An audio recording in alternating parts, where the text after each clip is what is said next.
Kan Bang, nyalakan kamera dulu. Oke. Bang Agus, kenalan diri dulu Bang. Abang Muslim? Ya, Muslim. Oke, silakan Bang. Abang mau mengutarakan apa? Silakan. Mau nanya aja Bang. Abang kan Protestan kan? Betul. Sebenarnya nggak ada Protestan, nggak ada. ya. Saya Kristen gitu aja Bang. Kristen artinya Kristen. itu artinya pengikut Kristus. Kristus itu adalah Mesias. Atau kalau bahasa Arabnya itu Al-Masih. Nah, yang pengen saya tanya itu, kalau Katolik kan, justru kalau yang saya lihat, kalau Katolik itu mereka satu Bang. Kayak udah satu ajaran lah. Tapi kalau kayak Kristen itu kayak banyak beda cara cara ibadahnya. Setiap gereja beda alirannya. Itu gimana itu, Bang? Contohnya gimana? Contohnya kalau Kristen itu ada yang Pantekosta, ada yang Ya, bedanya di mana? Aken. Bedanya di mana? Dari beberapa temanku itu pernah kutanya, bedanya itu cara ibadahnya, ada yang hari Sabtu, ada yang hari Minggu. Apa itu cara ibadah? Contoh kalau misalnya cara nyanyinya itu ada yang kalau hal-hal seperti itu Bang, ya di dalam Islam pun beda-beda Bang. Bahkan Muhammad berkata bahwa umat Yahudi terpecah menjadi 71 golongan, Nasrani 72 golongan, Islam 73 golongan. Anda pernah dengar itu? Itu terucap langsung dari mulut Rasulullah. Pernah dengar? Ya, Oke. ya. Berarti umat yang paling banyak pecahannya umat apa? Kalau yang umat lain saya nggak tahu sih, tapi kalau Langsung Muslim pernah macet emang. dengar. Bang, tenang dulu Bang, tenang. Abang datang kemari membawa argumen bahwasanya kalau ajaran Katolik tuh satu. Sementara kalau Protestan tuh banyak. Oke. Ya. Nah, dengan berargumen semacam itu, yang saya tangkap ya Bang ya, yang saya tangkap seolah-olah Anda mengatakan bahwa yang satu ajarannya itu benar. Kemudian yang ajarannya bukan masalah benar atau enggak. terus gimana? Terus Bukan ya makanya masalah yang benar saya atau tanyakan enggak. itu Saya bertanya, permasalahannya ada di mana gitu. Permasalahannya. cara ibadahnya, contoh kayak gini lah. Saya rubah pertanyaannya. Misalnya cara ibadahnya orang Kristen itu apa memang diatur dalam Alkitab atau itu cuman aturan gereja aja? Apa itu ibadah, Bang? Ya kan biasa kalau ditanya ke, saya nggak tahu ya kalau di Makanya di banyak Muslim orang kan biasanya seperti ini sholat. teman-teman. Begini Bang, yang Abang udah sering nonton channel saya tuh baru-baru ini aja. Beberapa kali sih. Baik, mungkin Abang nggak dengar apa yang begini Bang. Banyak orang bertanya, tapi dia nggak ngerti apa isi pertanyaannya itu. Contoh, Anda tadi bertanya kepada saya tentang perbedaan cara ibadah. Pertanyaan saya kepada Anda yang mengajukan pertanyaan tentang cara ibadah, Anda ngerti nggak apa itu ibadah? Ibadah itu prosesi kita untuk menyembah Tuhan sih. Nah, makanya kalau seperti ini, makanya kita itu nggak pernah ketemu, Bang. Jadi begini, saya kasih tahu kepada Anda, ibadah itu bukan bahasa Indonesia aslinya, Bang. Itu diambil dari bahasa Arab, Ya. dari kata a'bud, ya'budu, a'bud, dari kata abdu, penghambaan diri. Itu definisi ibadah, Bang. Ibadah artinya perhambaan diri. Begitu, Bang. Kalau yang Anda tanyakan itu sebenarnya bukan tata cara ibadah. Yang Anda tanyakan itu tata cara persekutuan. Jadi Anda harus bisa bedakan mana itu ibadah, mana persekutuan. Kalau yang Anda maksud itu datang hari tertentu, kumpul sesama seiman, itu di dalam Alkitab disebut persekutuan atau eklesia. Itu asal usul kata gereja itu dari situ, Bang. Nah, tetapi kalau Anda bertanya tentang ibadah, ibadah itu artinya penghambaan diri. Bagaimana cara menghambakan diri? Ya dengan cara melakukan apa yang dia suruh. Contoh nih Bang. Disuruh jangan engkau mencuri, lalu dilaksanakan tidak mencuri. Itu ibadah itu. Baru contoh lagi dikatakan untuk misalnya nih, misalnya kamu harus menolong sesamamu manusia. Misalnya ada orang miskin, begitu, terus dia tidak punya makan, terus kita beri dia makan. Nah, itu yang dimaksud itu.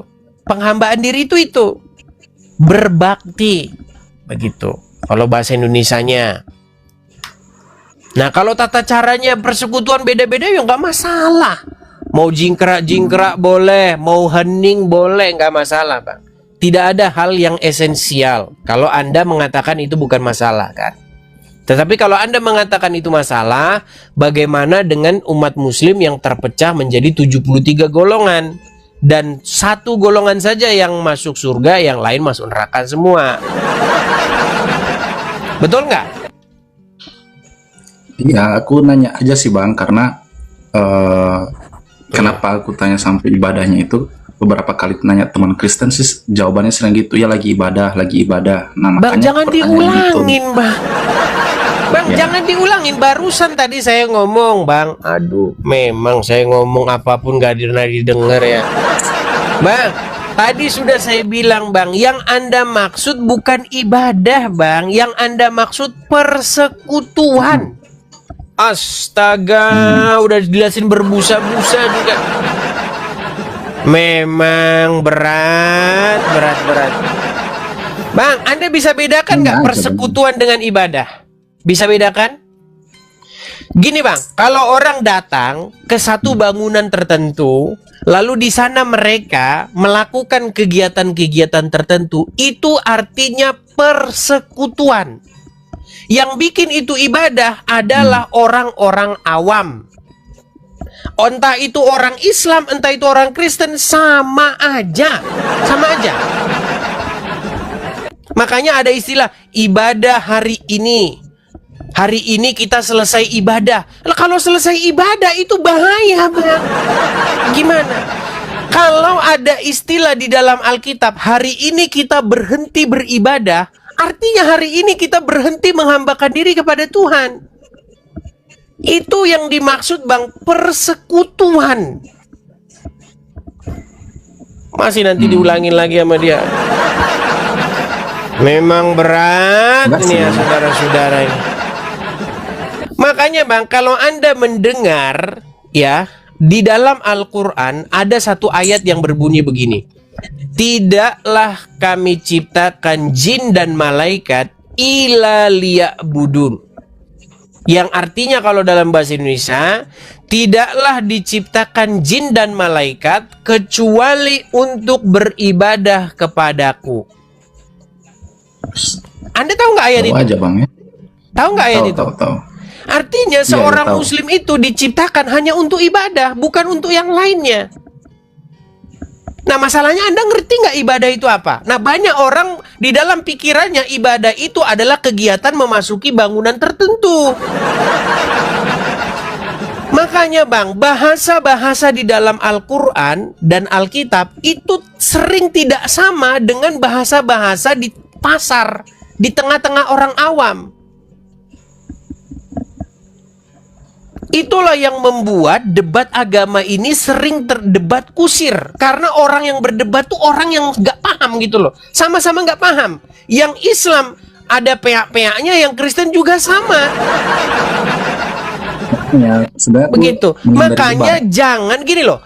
Kalau dua orang penjual bakso, jangan berdebat soal bagaimana operasi teknik yang baik pasang ring jantung. Karena dua-duanya orang awam, dua-duanya orang yang tidak berkompeten. Begitu. Janganlah seorang muslim awam berdebat dengan seorang Kristen awam. Dua-duanya tidak berkompeten. Begitu.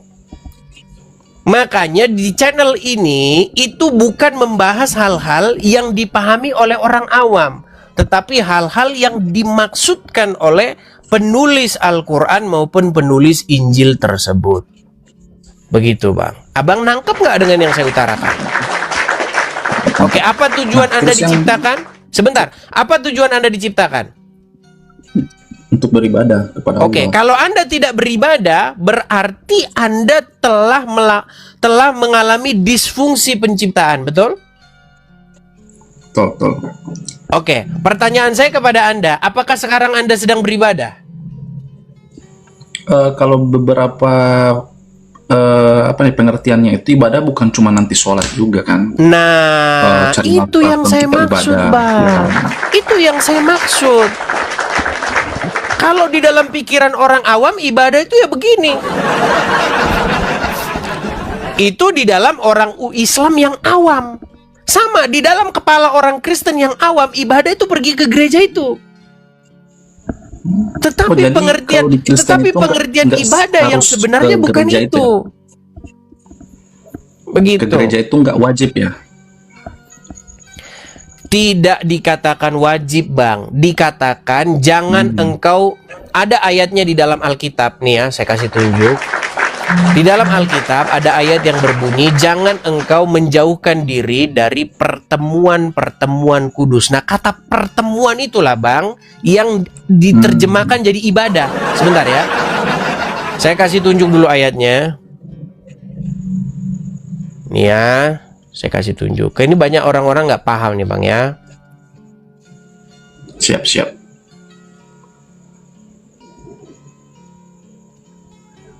Itu tertulis di dalam Ibrani 10 ayat 25. Ibrani 10:25 ya Bang ya. Saya harus ajarkan ini supaya orang-orang mengerti. Oke. Saya balik dulu ya Bang ya, layar saya Bang ya. Oke, sudah kelihatan di sini Bang. Nah ini asal usul yang disalahpahami orang jadi kata ibadahan ini ya. Janganlah kita menjauhkan diri dari pertemuan. Nah ini pertemuan. Nah di dalam terjemahan jadi pertemuan ibadah. Nih kalau di dalam terjemahan yang lama, janganlah kita undur daripada berhimpun bersama-sama. Sebagaimana biasa setengah orang berbuat. Nih, kalau dalam terjemahan-terjemahan yang lain ya, saya kasih contoh terjemahan. Nah ini, terjemahan sederhana Indonesia. Janganlah malas berkumpul dalam persekutuan kita. Kata persekutuan ini nanti akhirnya jadi gereja ini. Kalau kita lihat ya dalam bahasa aslinya ya. Jangan berhenti daripada berhimpun. Nah, kata berhimpun ini, Bang, 1997. Kita klik. 1997. Nah, ini. Kelihatan? Iya, ya. Nih, ini asal usul kata gereja nih. Berkumpul.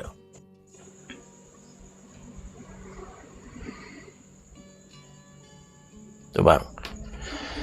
Seperti itu. Jadi sebenarnya kata-kata ibadah kita hentikan itu sebenarnya kata-kata orang-orang awam, Bang. Itu bahasa orang-orang awam. Dan Ya, banyak karena pendeta dan justru banyak ibadah itu ustadz yang paling sudah sering ketularan. terdengar dari Kristen. Ya. Iya Bang, makanya begini, Ya. banyak orang Bang, entah itu ustadz, entah itu benar, banyak mereka itu sebenarnya kurang mengerti maksud yang ditulis di dalam kitab suci itu. Makanya kalau ada istilah hari ini kita berhenti beribadah, ya untuk orang awam yang nggak apa-apa lah. Tapi kalau untuk bahasa-bahasa yang biblikal, bahasa-bahasa yang dimaksud dalam agama Islam dan Kristen, itu bahasa yang berbahaya. Ibadah itu nggak bisa berhenti. Ibadah itu 24 jam dia sifatnya. Ya, Gitu, kalau di Bang. kita emang nggak ibadah nggak harus sholat. Cuman maksudnya kan yang saya bilang tadi itu sering yang malah saya dengar itu dari Kristen. Contoh, ya hari ini aku ibadah kayak gitu. Jadi ibadah bagi mereka itu kayak hanya ke gereja saja, makanya aku tanya ke abang. Nah, Gitu. makanya itu pun yang dipahami oleh orang Islam juga sama, Bang. Kebanyakan juga begitu. Seperti itu. Oke. Oke, ada pertanyaan lagi? Atau hanya itu? Itu aja sih bang, cuma mau diskusi aja. Oke. Nah, sekarang Bang, yang saya maksudkan kepada Anda begini, Bang. Saya mau tanya sama Anda, perihal perbedaan-perbedaan ini, Bang. Muhammad pernah berkata bahwa umatku itu akan terpecah menjadi 73 golongan. Dan 72 golongan itu masuk neraka, betul? Jadi gini, saya belum terlalu paham maksudnya itu. Cuman yang setahu saya, orang muslim pun bahkan dibilangnya itu bakal ke neraka dulu. Tapi untuk membersihkan dosa-dosanya, dan setelah itu semua yang muslim pasti akan masuk surga. Itu sepengetahuan saya, Bang. Coba tunjukkan hadisnya. Kalau hanya sepengetahuan itu nggak boleh, Bang, dalam diskusi. Anda harus menunjukkan Ada dalilnya. itu, cuman saya Silakan. nggak siap itu. Ada itu, Bang. nggak Nanti siap. bisa di Oke lah, besok saja naiknya kalau udah siap muslim. ya. Nah, siap. Naiknya besok kalau udah siap. Baik. Terima kasih, Bang. Selamat malam. Oke, Bang. Ya. Ayo silakan yuk yang lain ya. Jadi teman-teman, saya memang memberitahu hal-hal yang biblikal dan hal-hal yang ada di dalam Al-Quran. Cuman orang-orang awam itu memang banyak terpukul memang. Tapi nggak apa-apa, itu namanya proses. Makasih Kak Win, makasih. Jadi teman-teman, di dalam Alkitab maupun di dalam Al-Quran, itu dikatakan kebanyakan orang awam ketimbang orang-orang yang mengerti. Begitu. Di dalam Alkitab dikatakan apa? Sungguh lebarlah dan luaslah jalan yang menuju kepada kebinasaan, dan itu berbondong-bondong orang yang masuk ke sana. Tetapi sempit dan sesaklah jalan yang menuju pintu yang menuju kepada hidup, dan sedikit orang yang masuk dalamnya, ya. Dim Iskandar.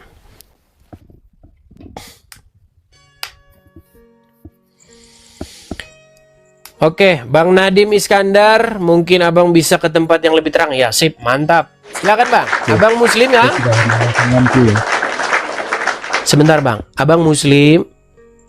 Saya Muslim. Silakan. Alhamdulillah. Muslim. Silakan Bang. Apa yang mau Anda utarakan? Ya. Saya ingin utarakan sesuatu yang terjadi kepada pohon ara.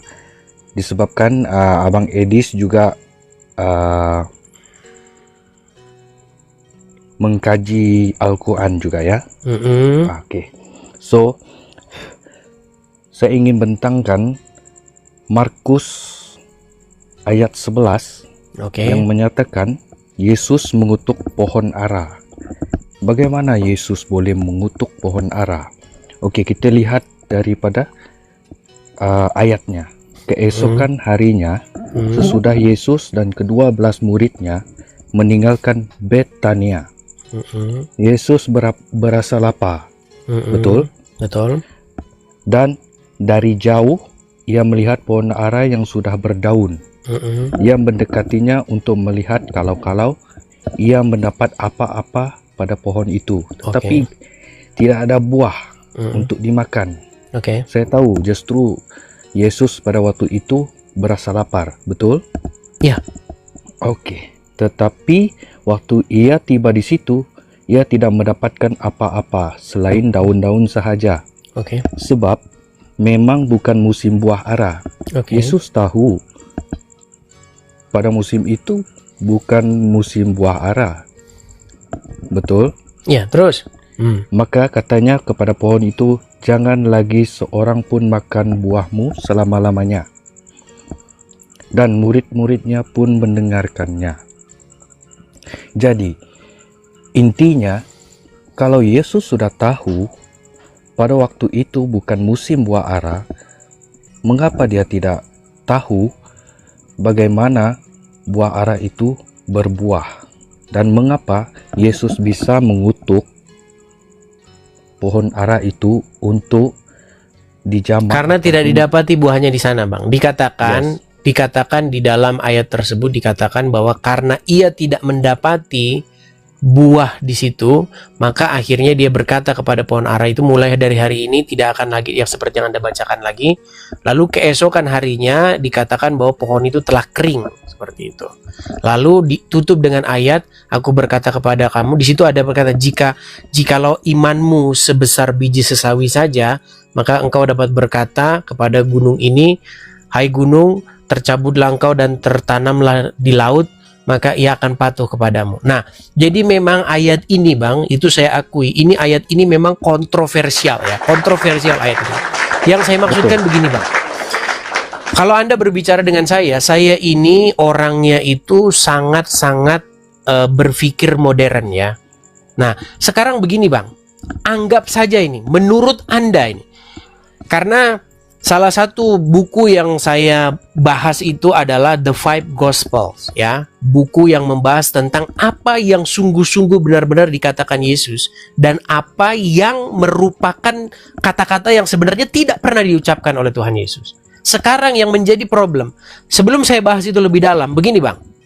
Seandainya, ini permisalan Bang ya, permisalan, ayat itu tidak orisinil, apa yang jadi masalah di dalam kekristenan? Silakan. Oke.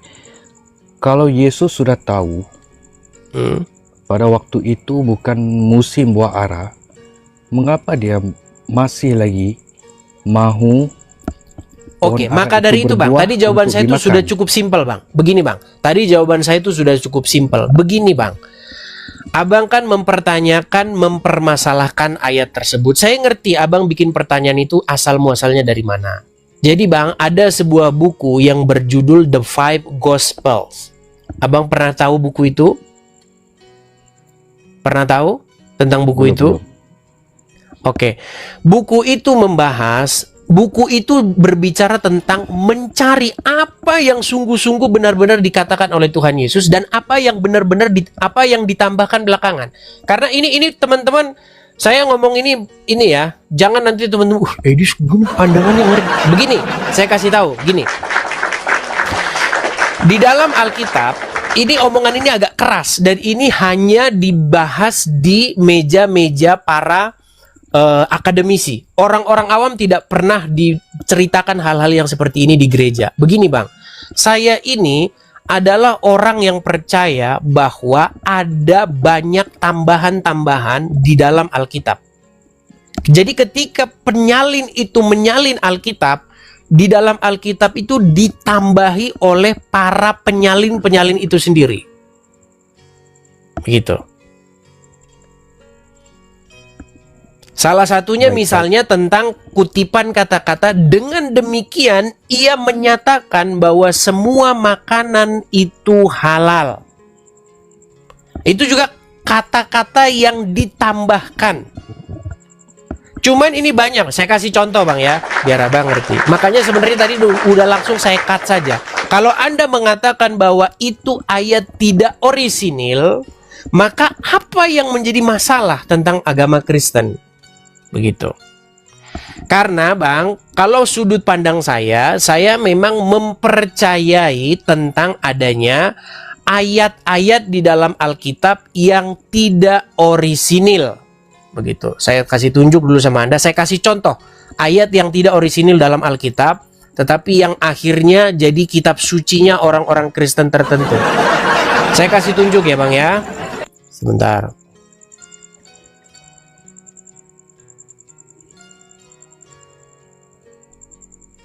Sebentar ya Bang ya.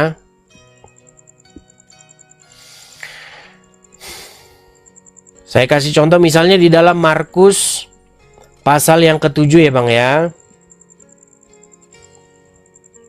Markus pasal yang ke-7. Memang yang saya katakan ini memang agak berat dan membuat orang-orang awam itu memang ya terguncang. Oke, Markus 7 ayat 19 Bang ya. Ini salah satu ayat yang tidak orisinil. Semua catat ya, baik yang orang Kristen, ini juga penting bagi kalian. Markus 7:19 itu salah satu ayat sisipan yang tidak orisinil. Markus 7:19. Markus berapa tadi saya bilang bang? 7:19 ya? 7:19 ya. Oke, saya balikan dulu kamera saya. Kebenaran harus saya sampaikan ya. Jadi saya tidak mau ngajarin orang-orang awam terus. Kadang-kadang banyak orang tuh nggak mau ngasih tahu, nanti takut jemaat terguncang katanya. Padahal enggak. Kita itu nggak perlu takut. Kebenaran itu harus kita beritakan. Oke, ini bang ya, Markus pasal yang ke-7. Sudah? Ayat yang ke-19. Nih ya, saya baca dulu 18-nya. Maka jawabnya, apakah kamu tidak dapat memahaminya? Tahukah kamu bahwa segala sesuatu dari luar yang masuk ke dalam seseorang tidak dapat menajiskannya? Karena bukan yang masuk ke dalam hati, tetapi ke dalam perutnya, lalu dibuang ke dalam jamban. Nah ini perhatikan ini bang. Kata-kata dengan demikian, kata-kata ini, dengan demikian ia menyatakan semua makanan halal. Ini saya katakan ayat palsu. Mengapa Abang Edis bisa menyatakan? Karena ini nggak ada palsu? ini. Ayat dengan demikian dia menyatakan semua makanan halal. Ini nggak ada dibahas di Injil yang sebenarnya nggak ada. Terus gimana? Ya, makanya saya katakan kepada Anda, ini ayat sisipan. Ayat ini yang mengatakan dengan demikian ia menyatakan semua makanan halal, itu adalah ayat sisipan. Ayat yang sebenarnya nggak pernah ada di dalam Injil. Seperti itu. Nah, tadi Anda datang membawa satu isu. Satu Ya. isu tentang Yesus mengutuk pohon ara. Pohon ara. Sebentar, saya balik dulu kamera saya. Ini pertanyaan yang bagus, Bang. Dan ini juga menjadi kajian para pakar-pakar Alkitab. Begini bang, kalaupun Anda mengatakan bahwa ayat itu ayat sisipan, ayat yang sebenarnya tidak ada, yang menjadi pertanyaan saya adalah, lalu apa yang membuat Anda mengatakan bahwa ajaran Kristen itu salah? Di mana bang? Ya, kalau dikatakan Yesus itu adalah Tuhan, jadi bagaimana dia tahu? Dia nggak tahu sebenarnya pada waktu itu. Ketika Anda mengatakan Yesus itu Tuhan, apakah maksud Anda Yesus itu ada? Yang mana ini bang? Waktu Anda mengatakan Yesus itu Tuhan, yang ini, yang mana yang Anda maksud? Ketika Anda berkata Yesus itu Tuhan. Jika Yesus itu Tuhan, dia pasti tahu pada waktu itu adalah bukan musim pohon ara berbuah atau menghasilkan buah. Maka dia mengutuk pohon ara tersebut. Maka ayat Markus 11:14, maka katanya kepada pohon itu, jangan lagi seseorang pun makan buahmu selama-lamanya. Maka dia mengutuk pohon itu jangan lagi berbuah dan tidak memberkati orang-orang di sekeliling itu untuk makan buah itu. Bermaksud dia tidak memberikan orang Kristen cakap memberkati semua orang dengan buah. Bang. Baik ya, kalau Anda tanya saya jujur ya bang ya, saya jawab begini bang. Jadi saya punya dua jawaban bang soal ayat ini. Saya orangnya jujur bang. Saya nggak mau nutup-nutupin sesuatu. Kalau saya ditanya perihal ayat tersebut, saya menjawab dengan dua jawaban begini. Kalau ayat tersebut merupakan ayat yang orisinil, itu pun sebenarnya clear, tidak ada satu masalah bang. Karena begini, ketika itu Tuhan Yesus berharap bahwa ada di situ buah didapati. Tetapi ketika ia mendapati pohon ara tersebut, ternyata tidak didapati buahnya. Makanya Yesus mengutuk pohon ara tersebut. Tetapi yang menjadi pertanyaan saya secara pribadi, kenapa penutup ayat tersebut, saya bukakan saja bang ya. Ini sebenarnya diskusi internal sesama orang Kristen. Dan kalau ada orang Kristen yang ngerti, saya boleh belajar sama dia tentang hal ini. Bentar bang, berapa tadi bang? Ayat Markus 11. Markus 11 ya. Markus 11:14 ya. Ya. Markus 11 ayat yang ke-14.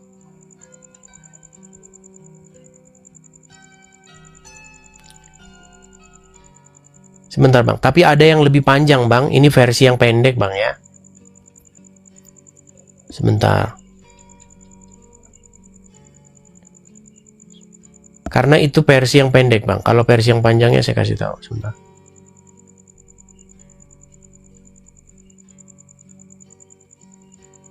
Markus pasal yang ke-11.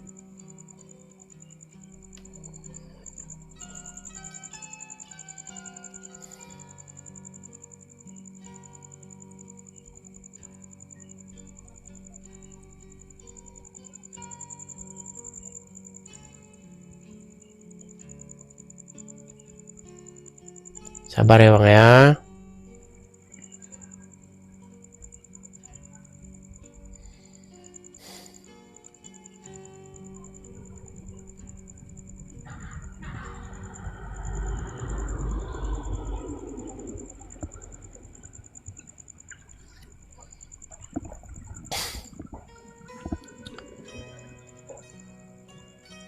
Kita ambil yang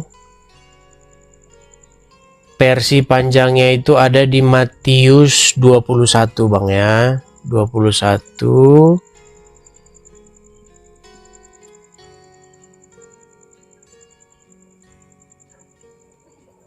Saya balikan dulu kamera saya. Oke.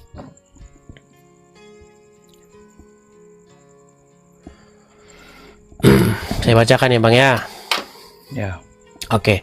Pada pagi hari dalam perjalanannya kembali ke kota, Yesus merasa lapar. Betul. Dekat jalan, ia melihat pohon ara, lalu pergi ke situ. Tetapi ia tidak mendapati apa-apa pada pohon itu, selain daun-daun saja. Katanya kepada pohon itu, "Engkau tidak akan berbuah lagi selama-lamanya." Dan seketika itu juga keringlah pohon ara itu. Melihat kejadian itu, tercenganglah murid-muridnya lalu berkata, "Bagaimana mungkin pohon ara itu sekonyong-konyong menjadi kering?" Yesus menjawab mereka, "Aku berkata kepadamu, sesungguhnya jika kamu percaya dan tidak bimbang, kamu bukan saja dapat berbuat apa yang kuperbuat dengan pohon ara itu, tetapi juga jikalau kamu berkata kepada gunung ini, beranjaklah dan tercampaklah ke laut, hal itu akan terjadi.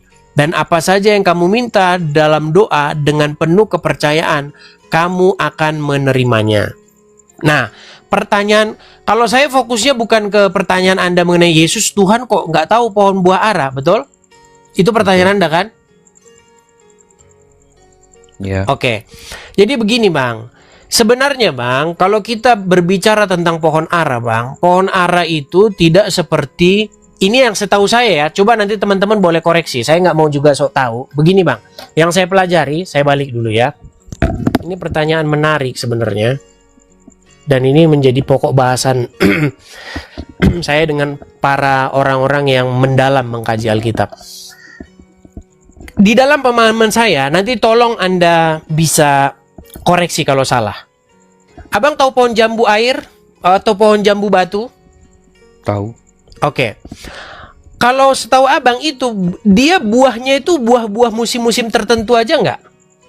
Nggak. Dia sentiasa berbuah Berbuah terus? terus.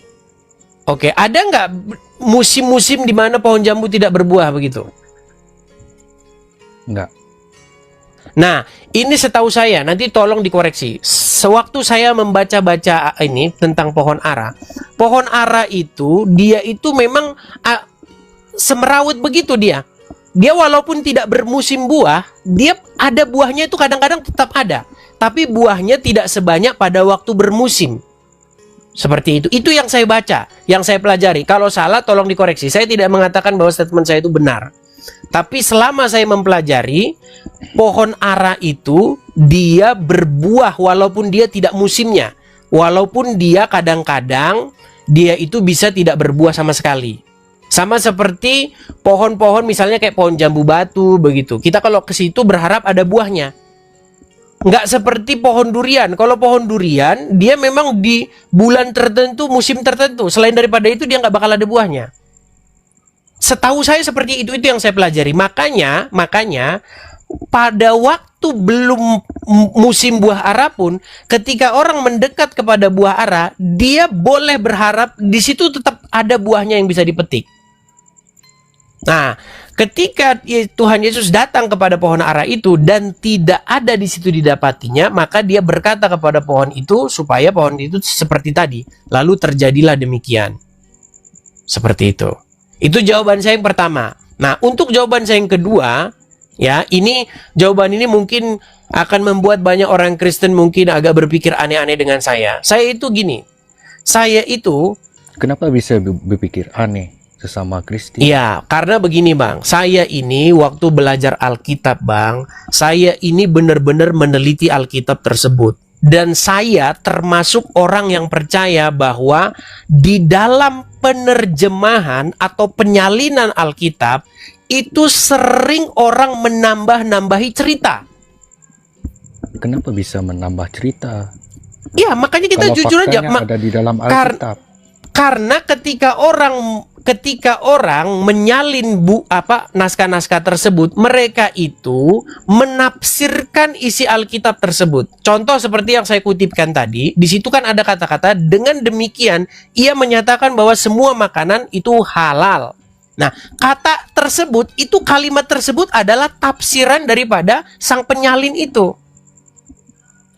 Jadi bagaimana Kristen mau merujuk pada Injil, kitab Injil yang sebenarnya?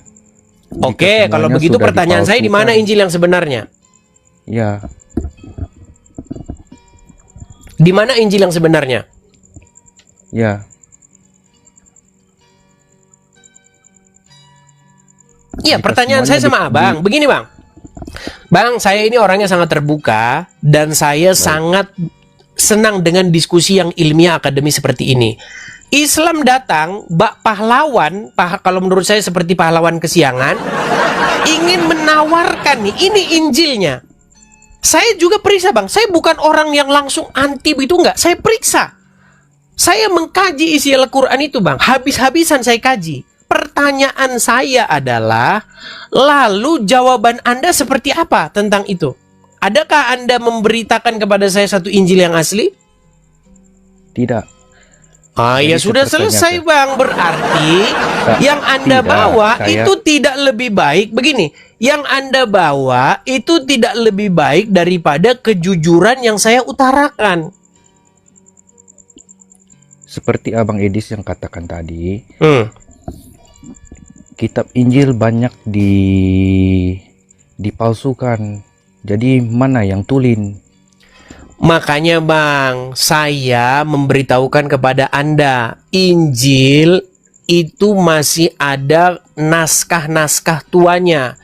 Kami orang Kristen punya yang namanya kodeks ya. Misalnya kodeks Vatikanus, kodeks Sinaiticus, kodeks apa lagi. Kodek-kodek tersebut masih bisa kita lacak zaman sekarang. Dan makanya para pakar-pakar Alkitab itu mengutarakan.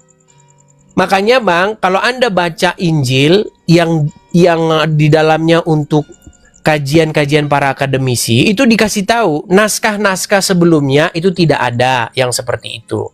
Dan itu Bang, di dalam kekristenan itu hal yang biasa Bang. Karena Injil itu bukan Tuhan ngasih kitab begitu, ini kitab gitu, seperti di dalam pikiran kalian, bukan begitu Bang. Nggak seperti itu Injil itu. Injil itu adalah berita gembira. Berita gembira tentang apa? Tentang datangnya Sang Juru Selamat Mesias. Nah, ketika Sang Mesias itu datang, maka berita tentang Injil itu ditulis Bang. Ditulis menjadi satu kesaksian. Nah, ketika proses penulisan ini Bang, itu nggak seperti mesin fotokopi Bang. Itu berlangsung lama, ratusan tahun itu lamanya Bang. Ya. Nah, maka pada waktu itu dilakukanlah yang namanya sortir. Karena waktu itu ada banyak bang, Injil-Injil itu banyak. Injil-Injil tanda kutip itu palsu itu banyak. Nah, ketika proses penyalinan ini, itu terjadi yang namanya salah tulis, terjadi kesalahan penulisan, terjadi penambahan. Dan itu jujur bang, di kalangan akademisi itu dikupas tuntas. Dan Kristen tidak pernah takut dengan hal-hal seperti itu. Baik. Mungkin bagi orang-orang awam akan berkata, wah seperti ini, begini. Enggak bang. Kita ini kalau mau jujur-jujuran, mau belak-belakan, terjadi kesalahan penulisan, terjadi penambahan ketika penyalinan. Dan sebagai orang yang jujur dan sebagai seorang yang meneliti Alkitab, hal-hal yang remeh-temeh seperti itu memang ada. Tapi bukan hal-hal esensial, bukan soal-soal yang merujuk kepada keselamatan atau esensi atau inti ajaran Kristen. Itu saya akui, Bang. Dan ketahuilah juga oleh Anda datang dengan membawa Al-Quran, memberitahu solusi ini. Saya kasih tahu bang, kentut. Nggak ada bang. Saya sudah meneliti semuanya bang. Sudah saya pelajari, sudah saya teliti. Jadi kalau Anda datang ke sini menawarkan, kalau begitu inilah kitab yang asli bang, omong kosong bang. Nggak ada bang. Jadi ya Bang Edis ya, ada satu lagi pertanyaan. Mengapa Yesus tidak melihat masa depan seperti yang dilihatnya kepada Petrus ya? Bukan bang, kita satu isu dulu saja, bereskan dulu bang. Saya mau tanya kepada Anda bang, seandainya bagian cerita tentang Yesus mengutuk pohon ara itu bukan bagian yang orisinil, kira-kira menurut abang, teman-teman saya harus ini ada kegiatan teman-teman, jadi saya harus berangkat dulu ya.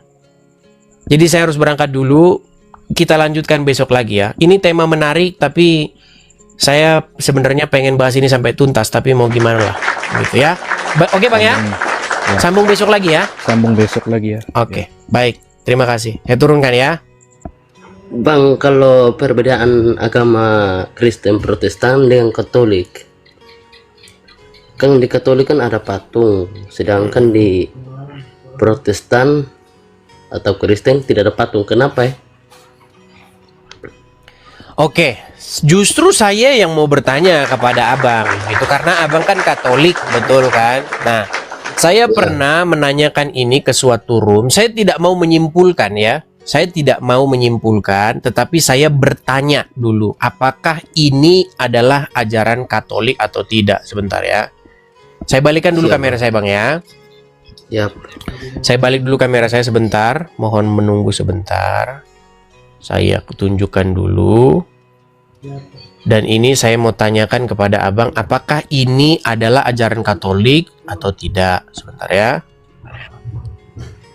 Sebenarnya RK yang lebih bagus mewakili Katolik ya. Biar nggak debat dengan orang awam, nanti saya dibilang begitu.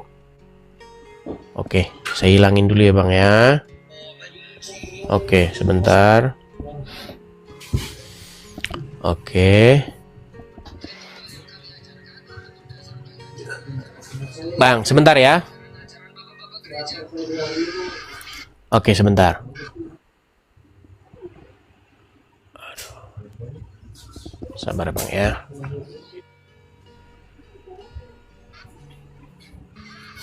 Bentar bang.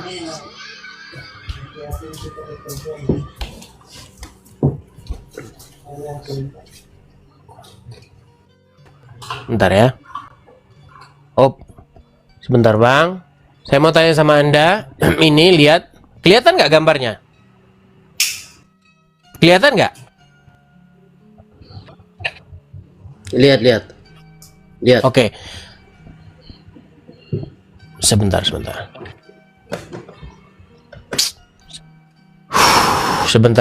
Saya kasih aja ya ini yang bukan video lah ya. Kalau gak video nanti agak sedikit ini. Sebentar, sabar bang ya. Sabar bang.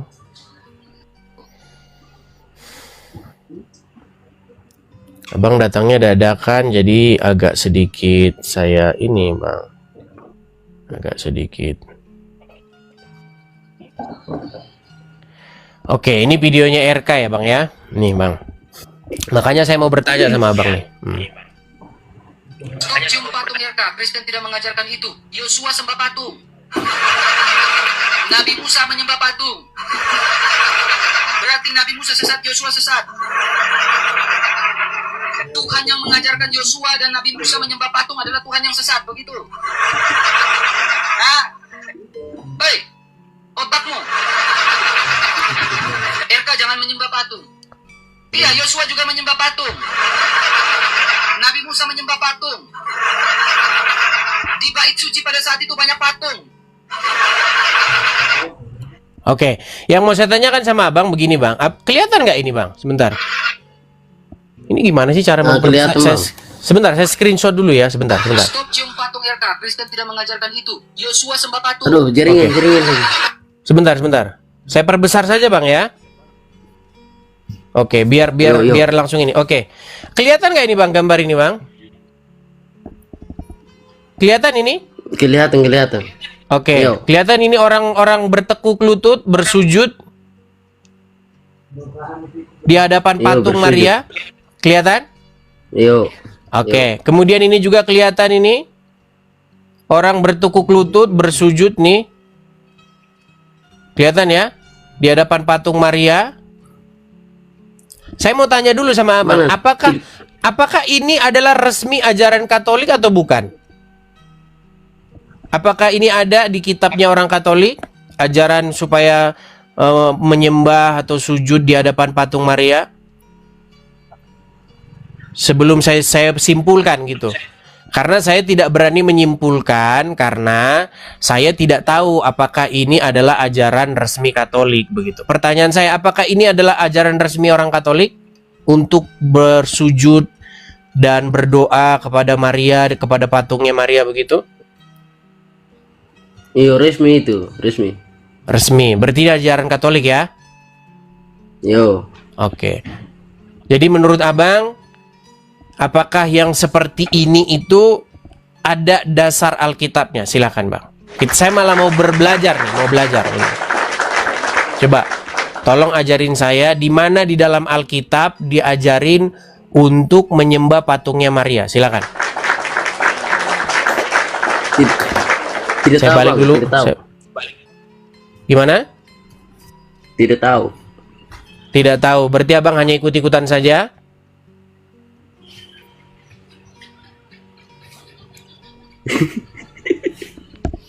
Loh, gimana bang ini ditanya kok? Saya bertanya nih bang, saya hanya bertanya. Abang kan bilang itu resmi ajaran Katolik. RK pun ketika ditanya, RK jangan nyembah patung. Malah Tuhan katanya yang nyuruh nyembah patung itu Tuhan katanya. Begitu. Nah, maka dari 3 orang, saya juga ada channel lain lagi, channel Katolik lagi, yang saya tanya perihal yang sama. Apakah benar itu ajaran Katolik? Saya bilang seperti itu. Dan mereka berkata, iya, itu adalah resmi ajaran Katolik.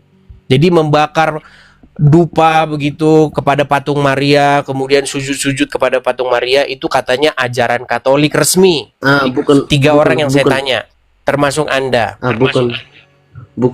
Bukan dupa bang, tapi lilin. Oke, saya putarkan lagi ya bang ya. Saya putarkan lagi bang. Saya balik dulu kamera saya. Saya balik dulu ya bang ya. Saya kasih perbesar lagi bang. Saya konfirmasi ya teman-teman, saya tidak mau mengatakan bahwa ini memang ajaran Katolik. Saya hanya bertanya. Oke. Oke bang ya, sebentar.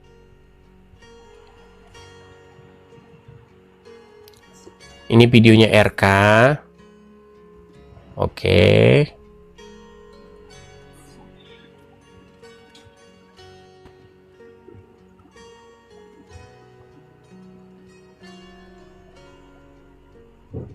Nah ini bang ya, habis ini coba lihat. Nah ini abang lihat ini dia bakar dupa, bakar ukupan Mana pada dupanya, patung. Bang? Tidak ada dupa itu. Oke, saya ulang Tidak ada lagi. dupa itu. Ukupan bang, ukupan itu ya dupa gitu. Nih kelihatan bang, ini yang dipegang ini yang berasap ini kelihatan nggak? Oh iya.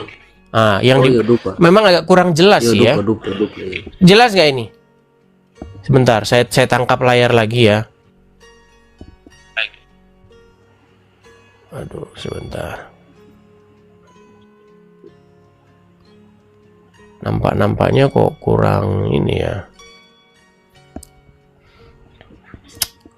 Aduh. Saya nggak bisa nunjukkan ininya, Bang. Oke, coba nih, kelihatan ya.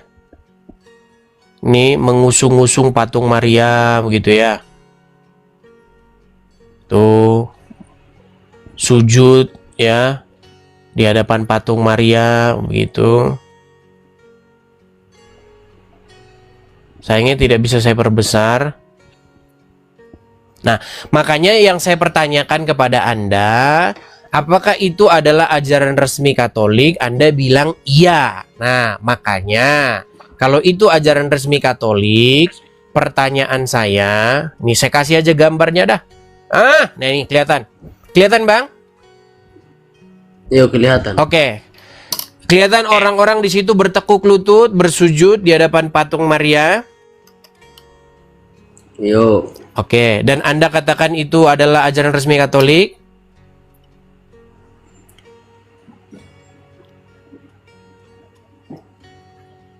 Halo? Halo. Iya, itu ajaran resmi Katolik. Loh, kok Abang malah tertawa ini gimana? Abang Katolik bukan ini? Halo? Loh, malah dia pencet tombol lari.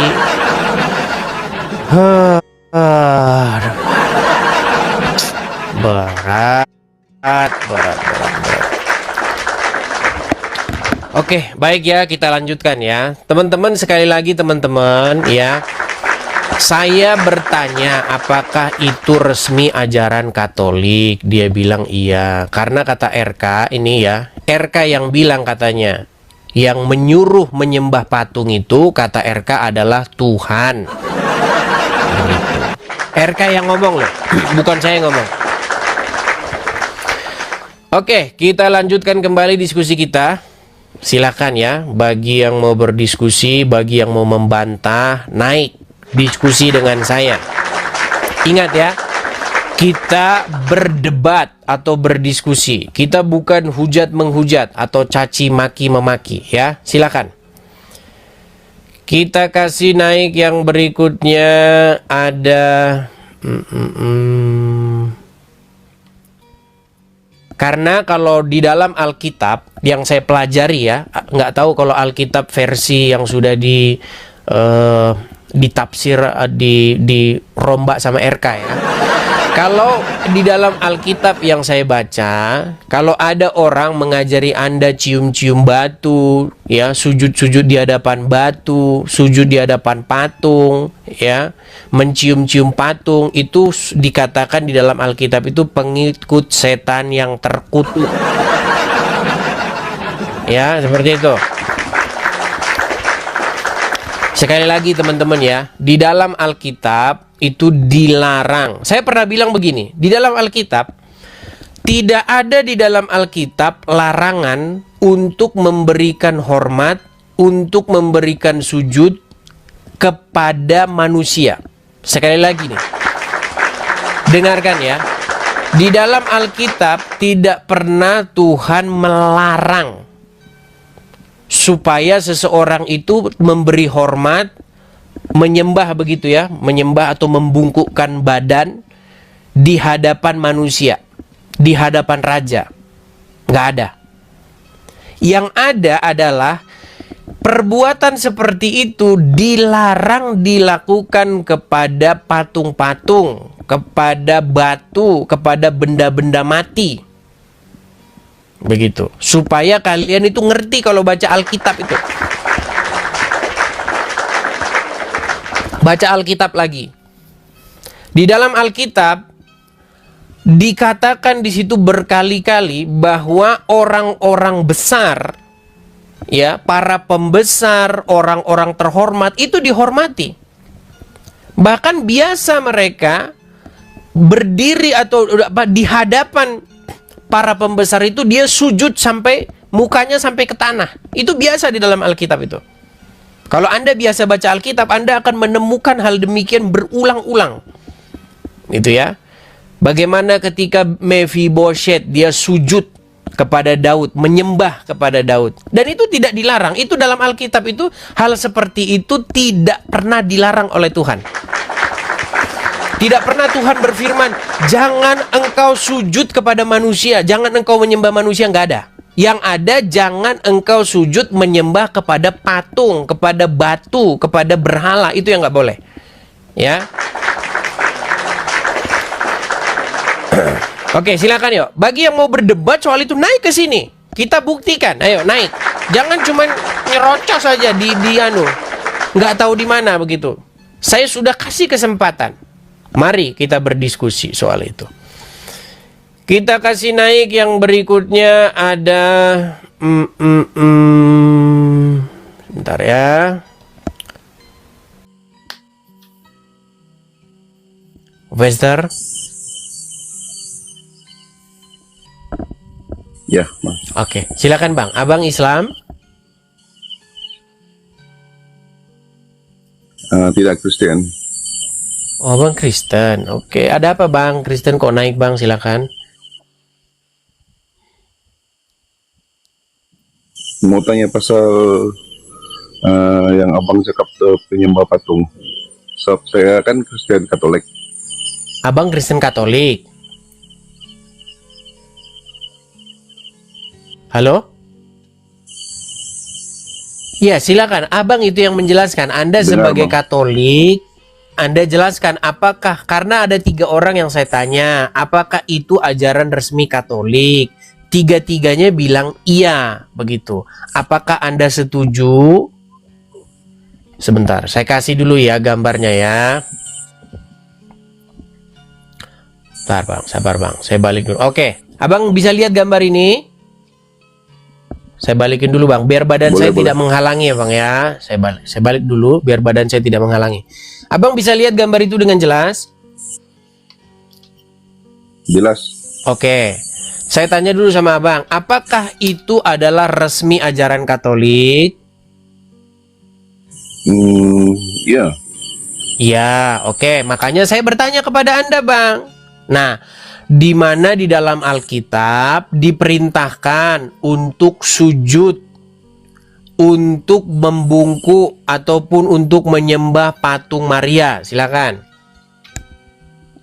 Dalam ajaran Katolik kan Bang, kami diceritakan tentang Bunda Maria ini adalah tabut perjanjian. Oke, di mana itu di dalam Alkitab bahwa Bunda Maria itu adalah tabut perjanjian? Yang namanya tabut perjanjian itu, Bang. Saya tanya dulu sama Anda ngerti nggak di dalam Alkitab diperintahkan membuat tabut perjanjian? Dibuat dari apa itu? Saya tanya dulu sama Anda, tabut perjanjian itu terbuat dari apa? Dari emas. Iya, salutan Bang, itu salutan dia. Tahu salut nggak? Abang dari mana Tahu, ini? bungkus. Dari Malaysia, Sabah. Dari Malaysia, ya.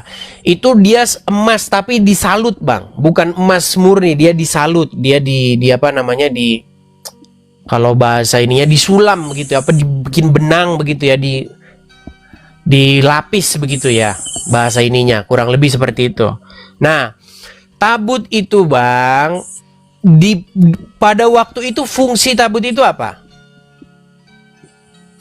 Untuk menghormati apa?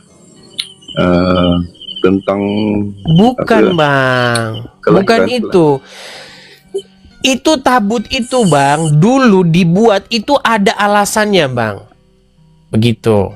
Jadi zaman dulu ketika Musa naik ke gunung, pada waktu itu Musa naik pada waktu ya, dia menerima 2 loh batu itu.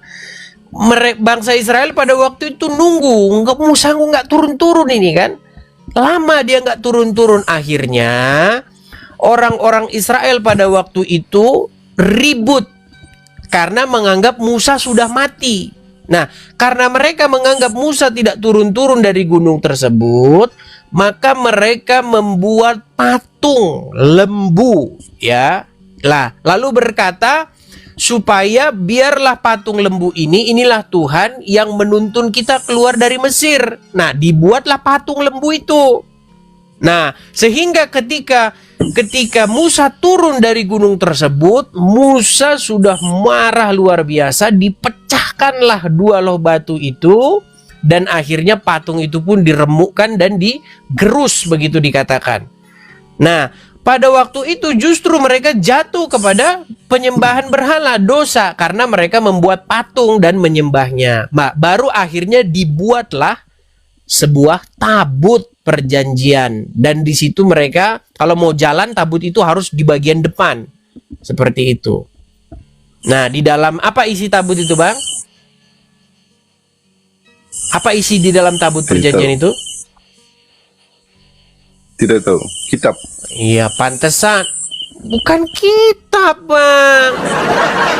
Di dalam tabut perjanjian itu isinya ada 2 loh batu, kemudian ada mana dan juga tongkat Harun. Begitu, Bang. Pantesan Abang bilang tabut perjanjian adalah patungnya Maria. Ya repot, Bang. Kalau Abang bilang tabut perjanjian patungnya Maria, kenapa tidak patung kucing aja, Bang? Abang ini udah ngarang bebas, masa tabut perjanjian patungnya Maria? Bagaimana, Bang ini? Ya udah, tapi nggak apa-apa, silakan, Bang. Silakan Abang utarakan bagaimana jalan ceritanya kok bisa tabut perjanjian itu jadi patungnya Maria. Silakan. Cuma baca dari apa nih, video-video dari kawan-kawan, terus itu penerangan daripada ibu, bapak, saudara-saudara. Jadi bukan Alkitab yang Abang baca? Sikit-sikit lah, tidak semuanya. Lagi satu Ya. tentang Makanya saya bilang muka. begini, Bang. Makanya saya bilang begini. Di akhir-akhir zaman, Alkitab itu sudah berbicara tentang pengajaran-pengajaran yang dia itu tidak berasal dari Tuhan. Rasul Paulus pernah berkata begini, barang siapa memberitakan kepada kamu suatu ajaran lain, Injil yang berbeda dengan apa yang diajarkan oleh Tuhan Yesus, itu terkutuklah dia, Bang. Makanya yang saya tanya sama Abang ini Injilnya apa? Injil yang tertulis di dalam Injil itu atau Injil yang lain? sama satu lagi, Bang, mau bertanya Yang mana? tentang Silakan. macam kami ini kan Katolik. Kalau macam saya pergi rumah saudara kan, tengok patung gambar apa itu, Yesus tuh lain. Pergi rumah saudara lain, gambar tuh lain. Tapi dalam Alkitab, dalam 1 Wahyu ayat 16 penampakan Tuhan di Pulau Patmos tuh mata dia menyala. Jadi pertanyaan mana satu yang betul? Ya itu tanyakan sama mereka, jangan tanyakan sama saya, Bang. Gimana, Bang ini? Tapi yang mau saya kasih tahu sama Abang begini, Bang. Kalau Abang belajar sejarah, agama itu ketika datang atau pengajaran itu atau Injil itu ketika datang ke suatu kaum, itu biasanya itu dia itu kawin dengan budaya lokal. Begini, Bang, saya kasih contoh sama Abang. Abang dari mana ini asalnya, Bang? Dari Malaysia. Oh, di Malaysia. Saya tak tahu ya kalau di Malaysia itu bagaimana. Adakah di Malaysia itu, Bang, kalau orang mati nanti hari ketiga, hari ke-10, hari kesekian, hari kesekian, nanti mereka ada bikin, kalau di sini selamatan begitu. Ada? Betul ada. Habis itu kalau di sini kalau tidak bayar yuran tuh, dia tidak boleh kena apa tuh sembahyang. Itu. Begini, Bang. Biasanya, Bang, orang-orang yang belum menerima Injil itu biasanya mereka itu udah punya ajaran sebelumnya. Nah, ajaran-ajaran dari nenek moyang mereka itu biasanya tidak hilang langsung begitu saja. Biasanya ada perkawinan campur, Bang, antara agama yang diberitakan dari luar dengan agama lokal. Nah, pada waktu itu Bang, ketika Kristen masuk ke wilayah Eropa, terutama di Roma, itu orang Roma itu, orang-orang Efesus, orang-orang itu mereka itu biasa nyembah-nyembah patung. Itu biasa itu mereka. Makanya kalau Anda kutip di dalam Saudara Kisah marah, Para saya Rasul, kata, gimana? kalau saudara marah saya cakap kan, itu patung tuh bukan kita sembah, itu salah satu simbolik dia cakap. Oke, saya Simbolik. tanya dulu sama Abang. Saya balik dulu ya kamera saya. Apa itu menyembah, Bang? Menyembah tuh sujud. Ya, oke, sujud. Tunduk. Apa itu sujud? Sujud itu adalah memposisikan badan merendah. Setuju? Setuju. Contoh Bang, saya kasih contoh. Misalnya Bang, saya datang kepada Anda, lalu lutut saya, makasih Bang Idan, lutut saya letakkan ke lantai, lalu saya membungkuk begini, itu menyembah nggak? Ya, menyembah. Iya, itu yang dimaksud menyembah itu. Sujud itu yang dimaksud. Sujud tuh bahasa Arab Bang. Sujud Ya, itu bahasa Arab, kalau bahasa kitanya, bahasa Melayu, bahasa Indonesianya itu menyembah. Begitu Bang. Betul, Dan Bang. itu di dalam Alkitab, sekali lagi Bang, kalau Anda baca Alkitab dari Kejadian sampai Wahyu, Tuhan tidak pernah melarang itu dilakukan kepada manusia. Nggak pernah. Yang dilarang dilakukan oleh, yang perbuatan demikian yang dilarang oleh Tuhan, dilakukan kepada benda-benda mati. Contoh, kepada batu, ya, kepada patung, kepada berhala, kepada pohon, kepada kayu, itu tidak boleh dilakukan karena mereka benda mati. Kemuliaan Tuhan itu ada pada diri manusia, Bang.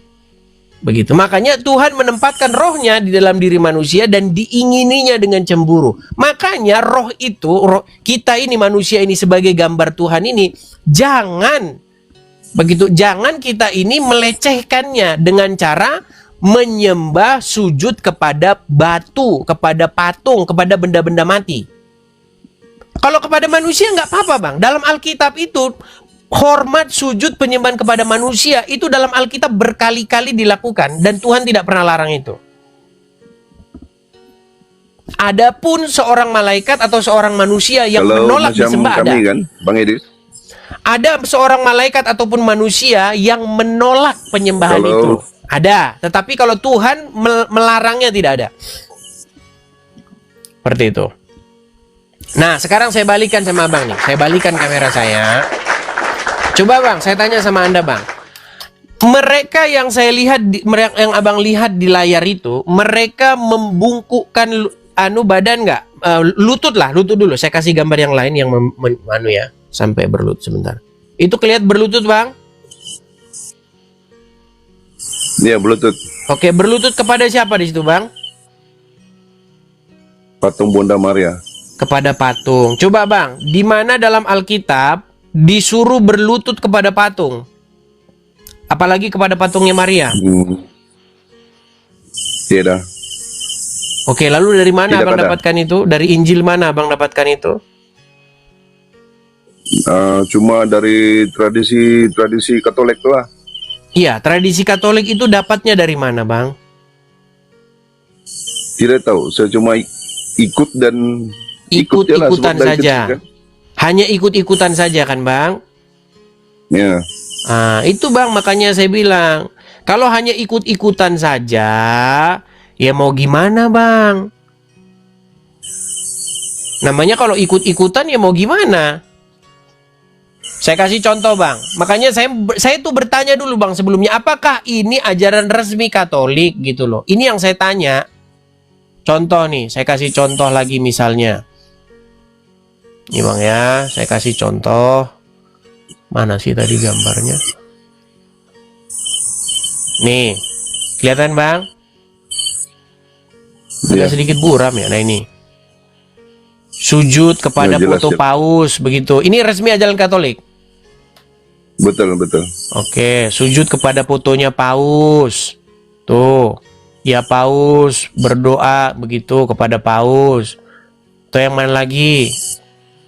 Ini berlutut di hadapannya patung Maria. Nah, yang saya tanya itu dasar biblikalnya mana gitu loh. tidak ada lah. Cuma kalau di ajaran Katolik dia cakap patung itu adalah simbolik untuk kita nyatakan doa kita kepada Tuhan. Macam tu lah. Habis tu Jadi yang kalau mau ketiga, berdoa, kalau tapi- mau berdoa harus banu kepada ini patung Maria. macam lebih afdal macam tu lah.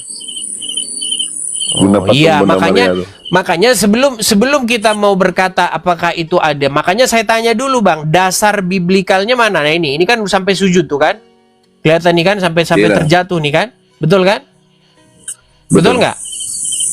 Betul. Oh. Itu pentapisan padri.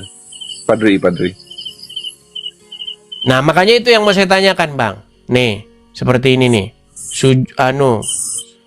Kepada patungnya Maria begitu. Yang ajaran yang dasar biblikalnya itu yang saya tanya. Kalau tidak ada ya mau gimana?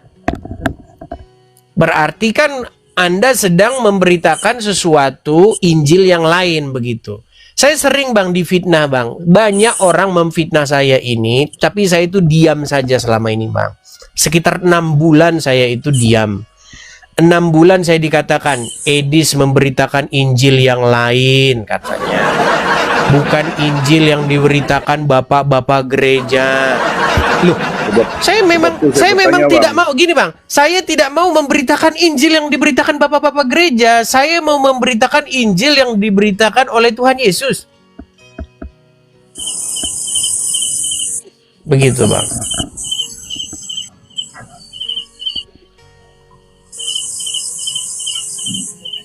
Makanya kalau misalnya abang tidak punya dasar seperti itu, bagaimana abang mau mengatakan bahwa itu adalah pengajaran-pengajaran yang diajarkan oleh Tuhan Yesus? Bahkan di dalam Alkitab, Bang. Oke, saya tanya dulu sama Anda. Apakah orang Katolik berdoa kepada Maria? Ya, doa untuk rosary macam tu dalam. Kan kalau Katolik tuh dia ada satu Bukan, pertanyaannya simpel. kalung. Sebentar gini, dipanggil maksud saya rosario. bukan begitu, bukan itu maksud saya. Apakah orang Katolik itu berdoa kepada Maria? Iya betul. Nah, coba di mana dalam Alkitab itu berdoa kepada Maria itu di mana? Tidak ada. Ya, mungkin beginilah, saya nggak mau menyimpulkan Bang. Mungkin Anda orang Katolik yang awam, jadi saya tidak mau menyimpulkan dulu. Nanti takutnya saya salah, karena udah 4 orang Bang. 4 orang saya tanya, jawabannya itu ya memang mengatakan semua itu ajaran resmi. Cuman saya mau dapat jawaban itu dari orang yang pakarnya, begitu Bang ya. Seperti itu, oke?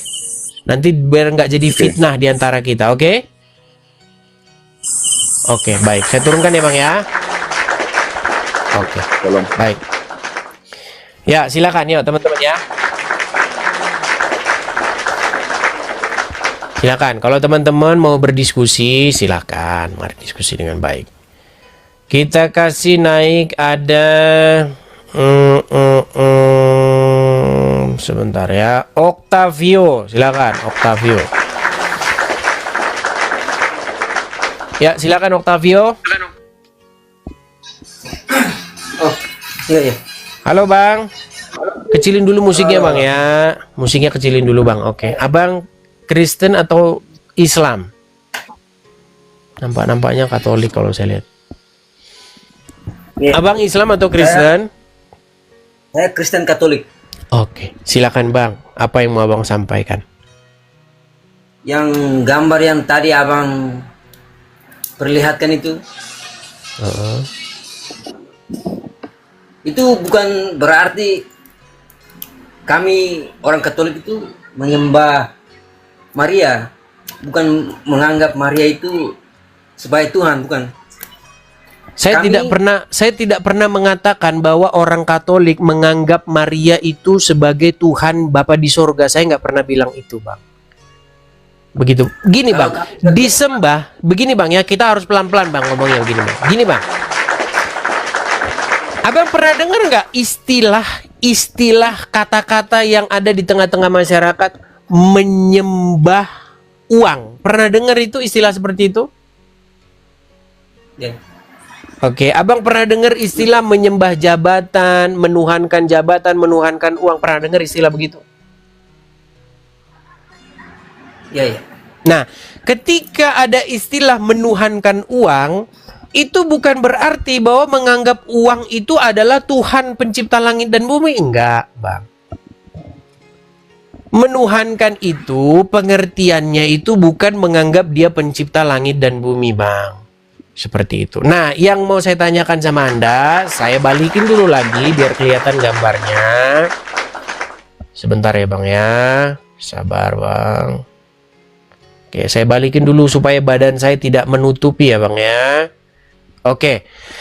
Saya tanya lagi, Bang, sama Anda, apakah ini resmi ajaran Katolik?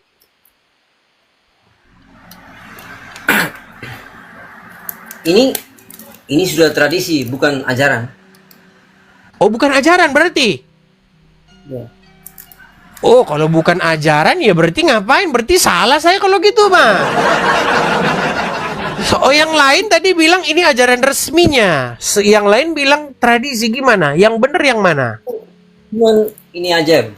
Itu Gimana? kami berlutut itu berdoa bersama-sama Maria. Bukan berdoa untuk menganggap Maria itu sebagai Tuhan, bukan. Saya tidak pernah mengatakan bahwa orang Katolik menganggap Maria itu Tuhan. Tidak pernah itu saya ucapkan dari mulut saya, Bang. Yang saya katakan, yang saya tanyakan adalah apakah benar yang di layar ini adalah ajaran resmi Katolik atau tidak? Yang saya tanyakan 4 orang mengatakan itu ajaran resmi. Abang bilang bukan.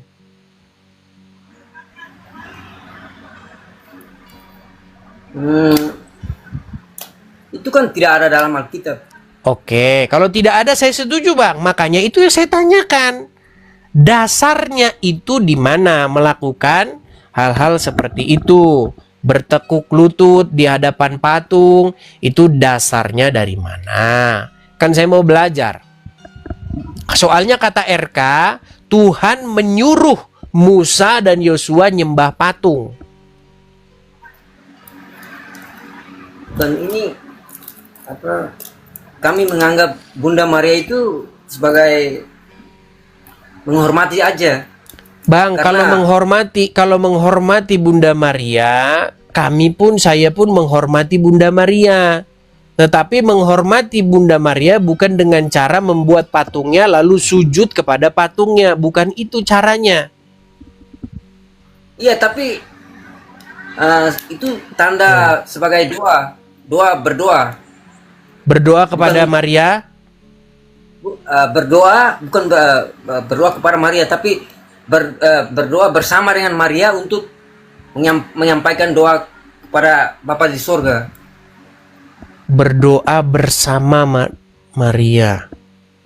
Iya, iya. Oke. Berdoa bersama-sama dengan Maria. Iya, iya, iya.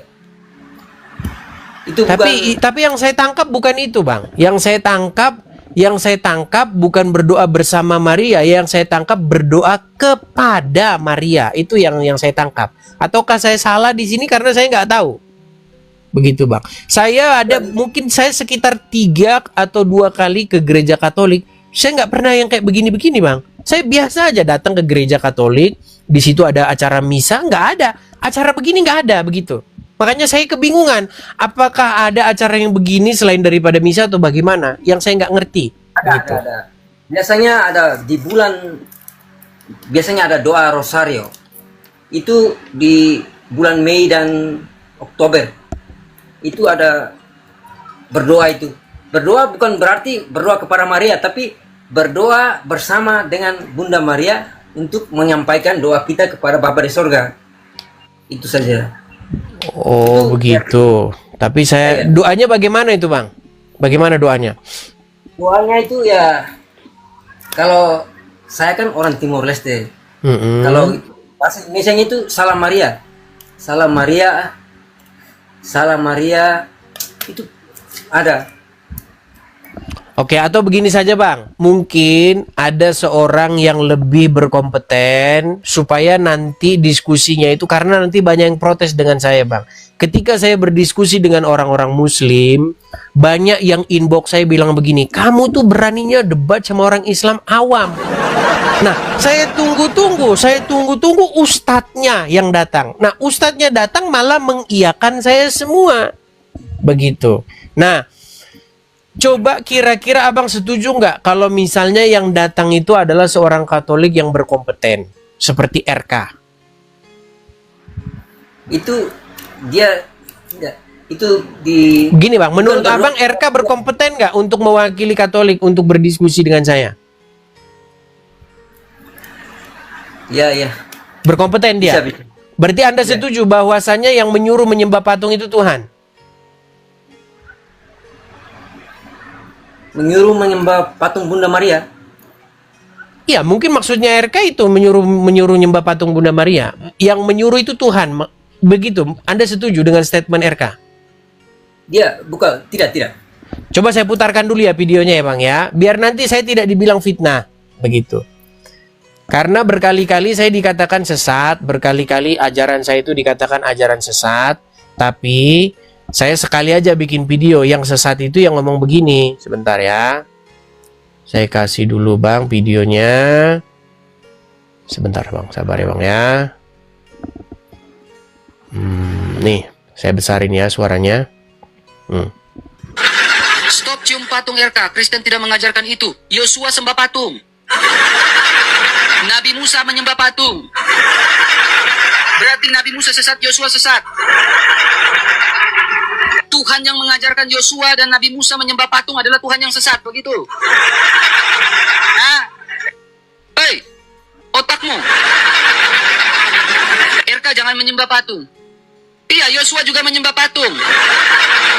Nabi Musa menyembah patung. Oke, coba apakah Anda setuju begitu? Justru di dalam Alkitab itu Musa marah begitu. Karena orang-orang Israel menyembah patung.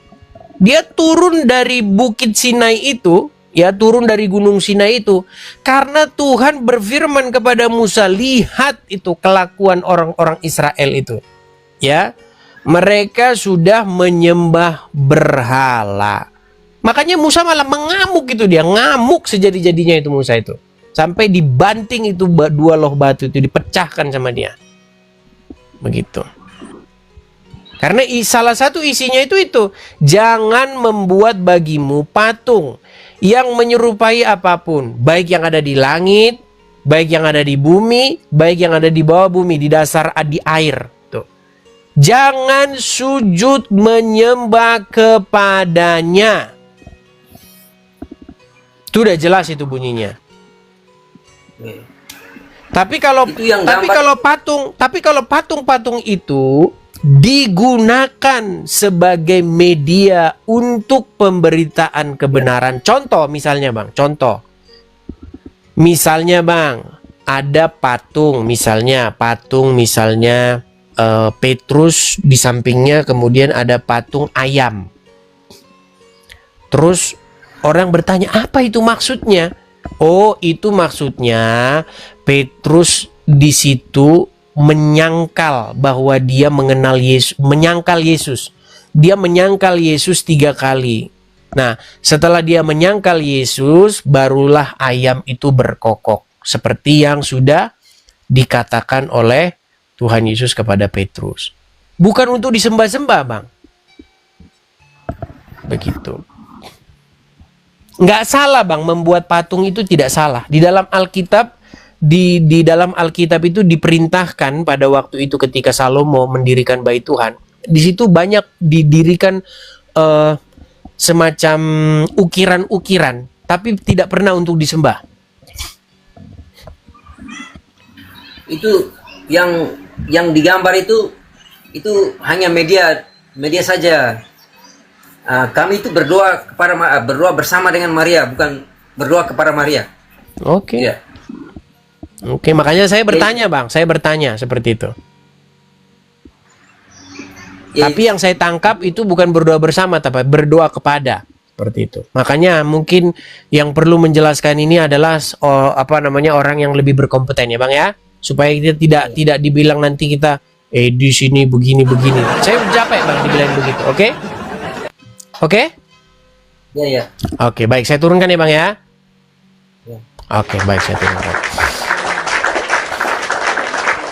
Ayo silakan, mungkin ada RK begitu ya, yang mau mengkonfirmasi begitu, karena saya ini udah berkali-kali dikatakan sesat 6 bulan tuh saya itu diam aja gitu. Ya teman-teman ya, seperti itu. Banyak orang yang mengatakan saya sesat, tapi saya diam saja begitu 6 bulan nih. Tapi nampaknya ya sedikit-sedikit saya perlu menjawab lah, seperti itu ya Bang ya. Oke, kita kasih naik yang berikutnya, ada saudara Tuan Joir.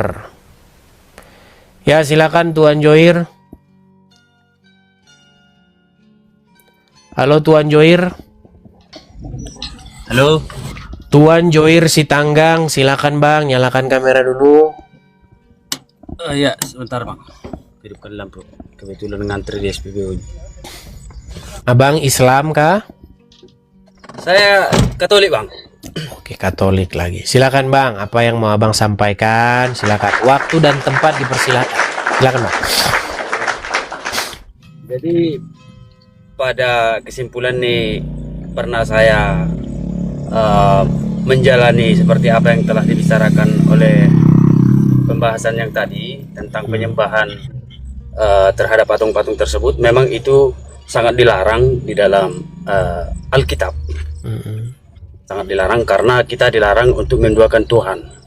Kita harus selalu memuliakan Tuhan Allah di dalam hidup kita sampai kiamat.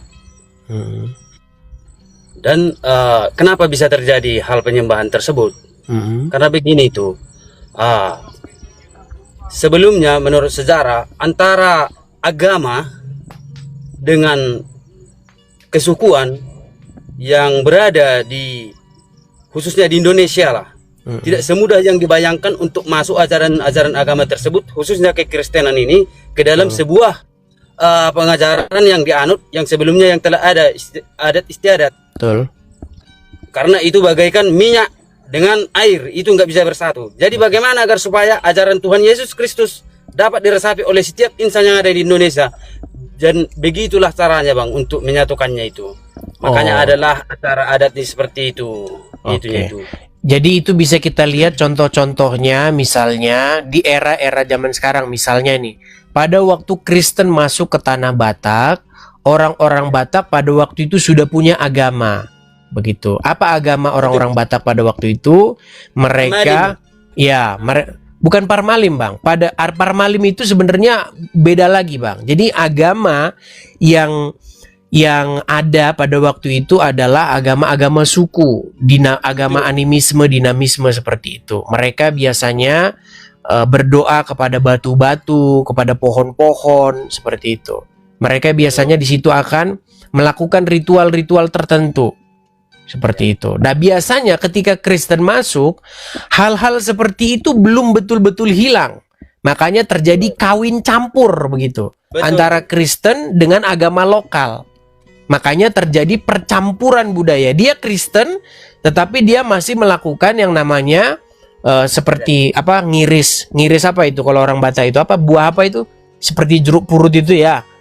Nah, kemudian mereka melakukan penyembahan, kasih potong ayam atau apa kepada sebuah batu dan lain sebagainya. Itu bukan hanya terjadi di suku Batak saja, Bang. Saya belajar tentang agama-agama asli Indonesia, agama-agama lokal asli Indonesia. Seperti itu. Makanya di dalam kajian sejarah ya, setiap suku bangsa di Indonesia ini biasanya ditemukan menhir dan dolmen. Ya, menhir itu biasanya berupa batu besar, entah itu dia berukir atau tidak berukir, ya. Kemudian ada dolmen. Dolmen itu semacam meja batu begitu. Dan itu hampir di setiap suku itu ditemukan. Begitu, Bang. Saya dari Lampung Bang, asal saya. Dan di Lampung itu ditemukan menhir dan dolmen. Itu agama aslinya Bang. Seperti itu. Itu mau dibantah, mau jungkir balik pun silakan. Karena itu fakta sejarah, itu nggak bakal bisa dibantah. Siapapun nggak bisa bantah itu. Seperti itu. Nah, saya kasih contoh Bang ya. Saya kasih contoh. Saya ini kebetulan Bang, orang yang sangat menggandrungi sejarah. Bentar ya Bang ya, saya balikkan. Ya Bang Edis. Ini saya kasih contoh menhir dan dolmen yang ditemukan di tempat saya Bang, di Lampung ya. Siap. Sebentar. Ya. Saya kasih contoh, karena banyak orang nggak tahu ya Bang ya. Nih, ini situs Megalitikum ya, dari Lampung ini Bang. Tanah kelahiran saya. Inilah posisinya di Lampung Barat Bang. Lampung Barat ini dipercaya sebagai asal muasal suku Lampung Bang. Nah, ini namanya dolmen Bang. Ini dia semacam meja besar begitu. Dan biasanya juga ditemukan menhir. Nah, menhir itu seperti ini. Begitu. Nah, jadi pada waktu itu mereka memang biasa Bang. Dan ini bukan hanya di Lampung saja. Ini hampir di setiap suku Bang. Betul. Di Indonesia. Nah, mereka biasanya mempersembahkan sajiannya, sesaji kalau bahasa kita. Sesaji itu di atas meja-meja ini. Ya, Nah, sajen. iya, sajen kalau orang Jawa bilang. Nah, ini dipersembahkan kepada siapa? Dipersembahkan kepada ini, batu-batu ini. Nah, mereka percaya, jadi orang-orang terdahulu, nenek moyang kita percaya bahwa di batu ini itu berdiam arwah atau roh-roh leluhur. Begitu. Seperti itu Bang. Kalau Abang nonton film-film Cina, nonton film-film zaman dulu kan seperti itu. Jadi mereka percaya dengan yang namanya arwah-arwah atau kekuatan-kekuatan spiritual, kekuatan magis yang mendiami benda-benda tertentu. Seperti itu. Makanya mereka mempersembahkan sajian dan itunya di situ. Nah, di dalam firman Tuhan Bang dikatakan bahwa Tuhan itu tidak diam begitu di batu-batu. Tuhan tidak diam di patung-patung buatan tangan manusia. Seperti itu Bang. Nah, makanya ketika pengajaran dari Tuhan Yesus datang, orang-orang itu disadarkan tentang pengajaran yang benar. Seperti Saya sepakat itu, Bang. Bang Edis. Saya setuju. Sekalipun Abang Katolik, tapi Abang tidak setuju dengan penyembahan patung-patung seperti itu ya? Betul. Baik Bang, puji Tuhan Bang, yang inbox saya, orang-orang Katolik banyak Bang, yang mengatakan bahwa sekalipun saya Katolik, saya tidak setuju dengan sujud bertekuk lutut kepada patung Maria. Banyak orang Katolik yang inbox saya seperti itu. Khususnya untuk saya, Bang Edis, satu dasar membuat saya mengatakan seperti demikian. Itu telah ada tertulis di firman Tuhan bahwasanya Tuhan itu sangat benci dia akan diduakan. Betul. Apalagi sampai membuat berhala. Baik, mantap. Ini Bang yang saya tunggu nih. Kalau begini mantap kita Bang. Ya Bangku. Oke, makasih ya Bang Tuan. Selamat malam Bangku, Bang Edis. Selamat malam Bang. Bang. Shalom. Shalom, shalom. Ya. Tuhan memberkati semua. Tuhan berkati, Tuhan berkati. Ya. Amin, amin, amin. Amin, amin. Ya, seperti itu ya teman-teman ya. Jadi ketika firman Tuhan diberitakan, maka kita itu, jawaban kita itu adalah sami'na wa ta'na. Iya. Begitu. Ketika firman Tuhan datang, maka sebagai seorang pengikut Tuhan Yesus, kita berkata sami'na wa ta'na. Artinya adalah kami mendengar dan kami taat. Begitu. Ya. Oke, kita lanjutkan ke yang berikutnya. Ada religius. Ya, silakan, religius. Ya, tuh banyak yang ngomong tuh back to the Christ. Ya, betul. Kembali kepada Tuhan Yesus. Oke, silakan yang berikutnya. Kita kasih naik ada nada. Oke. Kalau gitu tunggu terang dulu ya, baru naik lagi ya. Kita kasih naik ada Eman. Eman garis miring Rabia. Silakan Eman Rabia. Nyalakan kamera Anda. Oke. Bang Eman, kenalan diri dulu Bang. Abang Muslim. Iya bang. Oke, silakan Bang. Apa yang mau Anda utarakan? Silakan. Ini bang. Kan 13 tahun sudah baca Al-Quran. Mempelajari Bang. Kalau membaca-baca huruf Arab, nah itu kerjaan kalian Bang. Saya heran, kenapa ya kalian ini tidak pernah nangkap dengan maksud saya? Coba Bang, amankan dulu suara-suara Bang. Tadi sudah saya bilang loh, kalau naik ke sini, kami mau dengar argumen Anda Bang, bukan mau dengar kebisingan-kebisingan. Coba Abang pindah dulu ke tempat yang aman. Pantesan omongan saya tidak pernah sampai karena kalian itu nggak pernah konsentrasi. Bang, coba putar video saya yang mengatakan bahwa saya 13 tahun membaca Al-Quran. Yang ada 13 tahun saya mempelajari Al-Quran Bang. Kalau membaca Al-Quran, nah itu kerjaan kalian. Agak mundur sedikit Bang, biar nggak separuh Bang. Wajah Bang biar nggak separuh begini Bang. Heran saya ini orang. Kenapa sih kalian ini kok susah amat sih? Coba kalau ngomong tuh jangan begini gitu loh. Nih. Kenapa ini kalau ngomong begini nih? Bang, wajah Anda tidak terlihat jelas. Coba mundur sedikit. Nah, gitu loh. Heran saya orang-orang ini, heran semua, habis semua obatnya. Silakan, apa yang mau Anda utarakan? Bang, coba cariin bang nama Tony di dalam Al-Quran. Nggak ada. Ada bang. Tony nggak ada. Iya, ada. Coba di mana? Kalau ada Tony di dalam Al-Quran, saya terjun dari Monas. Silakan. Ada. Serius Ya, bang? silakan. A'udzubillahi minasyaitonir rajim. Itu bukan Tony. Terus apa ya? Saiton nih rojim, artinya Saiton yang terkutuk. Kok bilang Tony ini? Terjemah bang. Itu bukan nama Tony. Itu adalah kalimat gabungan antara Saiton nih rojim, Saiton yang terkutuk. Kok nama Tony? Iya. Ya udah, kamu benturin lagi kepalamu ke lantai itu sampai bengak dulu ya, baru naik lagi ke sini. Heran saya dengan mereka ini. Itu bukan nama. Kalau nama itu misalnya Musa, Daud, ya, Sulaiman, itu nama. Tony kok bilang nama? Heran saya. Makasih. Ayo, silakan lagi, silakan yuk. Mari kita berdiskusi dengan baik. Tunjukkan loh, kamu itu berkualitas.